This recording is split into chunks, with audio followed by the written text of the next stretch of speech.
இயேசுவுக்கே புகழ்.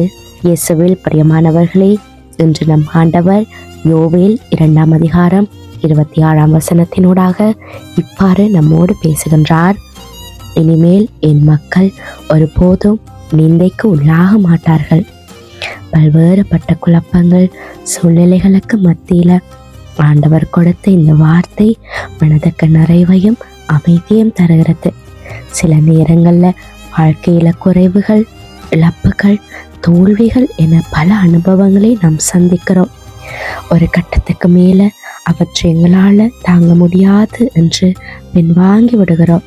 மனம் தளர்ந்து சோர்ந்து போகிற நேரங்கள்ல எல்லாம் ஆண்டவருடைய வார்த்தை நமக்கு ஆறுதல் அளிக்கிறது.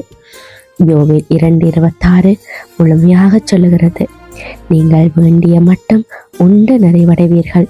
உங்களை பாதுகாத்து வழி நடத்தி வரும் கடவுளை போற்றி புகழுவீர்கள்.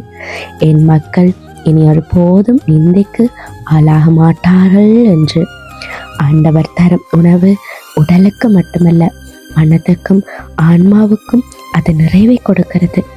நாங்கள் இழந்த வருஷங்கள், வீணான முயற்சிகள் எல்லாம் ஒருபோதும் வீணாய் போகாது.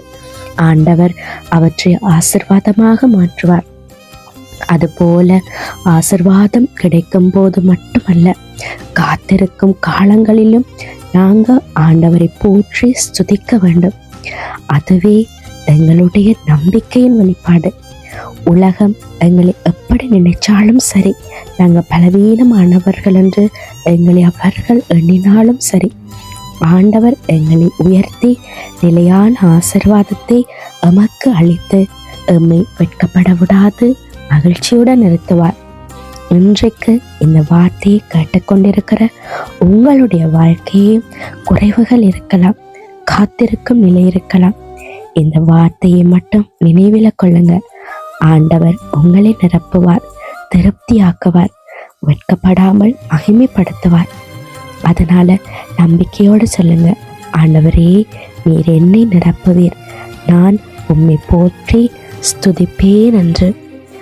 ஆண்டவரை வாயார அறிக்கையிடுங்க.